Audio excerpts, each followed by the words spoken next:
હવામાન વિભાગ દ્વારા દક્ષિણ ગુજરાતમાં આગામી 3 દિવસ સુધી ભારે પવનો સાથે વરસાદની આગાહી કરવામાં આવી રહી છે, જેના ભાગરૂપે સુરત શહેર ફાયર વિભાગે એલર્ટ મોડ પર ફાયર વિભાગ દ્વારા એક્સ્ટ્રા એક કંટ્રોલ રૂમ ઉભો કરવામાં આવ્યું છે। ગતરોજ રાત્રે સમગ્ર સુરત શહેરમાં ભારે પવન ફૂંકાયો હતો, જેમાં રાત્રે 10 વાગ્યાથી લઈને સવારે 5 વાગ્યા સુધી સમગ્ર સુરત શહેરમાં 17 જેટલા વૃક્ષ ધરાશાયી થયા હતા। જો કે આ વૃક્ષ ધરાશાયીમાં કોઈ પ્રકારની જાનહાનિ થઈ નથી। તમે જોઈ રહ્યા છો live India Today news channel. Reporter મનોજભાઈ સાથે, કેમેરામેન રમેશભાઈ જયસ્વાલની સાથે।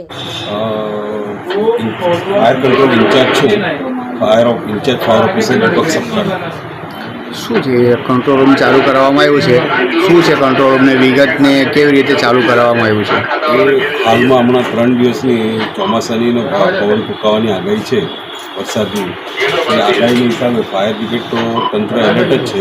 એક ઇમરજન્સી કંટ્રોલ રૂમ તાત્કાલિકમાં અર્જન્ટમાં ચાલુ કરવામાં આવે છે। 3 દિવસની આગાહીને લઈને તંત્ર કેટલા એલર્ટ છે ને આ સુધી કેટલા કોલ આવ્યો? તંત્ર તો આપણું ફાયર બ્રિગેડ એમ તો 24 કલાક એલર્ટ જ રહી છે।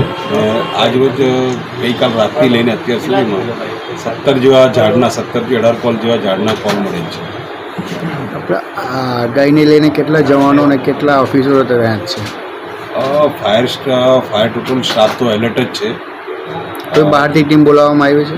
ના, અત્યાર સુધી એવી કોઈ પરિસ્થિતિ નથી આવી કે બહારથી ટીમ બોલાવવી પડે। નીચા વિસ્તારોમાં પાણી ભરે એના માટે શું રક્ષા કરવામાં આવ્યું છે? નીચા વિસ્તારોમાં પાણી તો હાલ ભરાયા નથી, પણ જો કદાચ ભવિષ્યમાં ભરાય પાણી તો આપણી પાસે બોટની વ્યવસ્થા સુરત ફાયર બ્રિગેડ પાસે છે જ।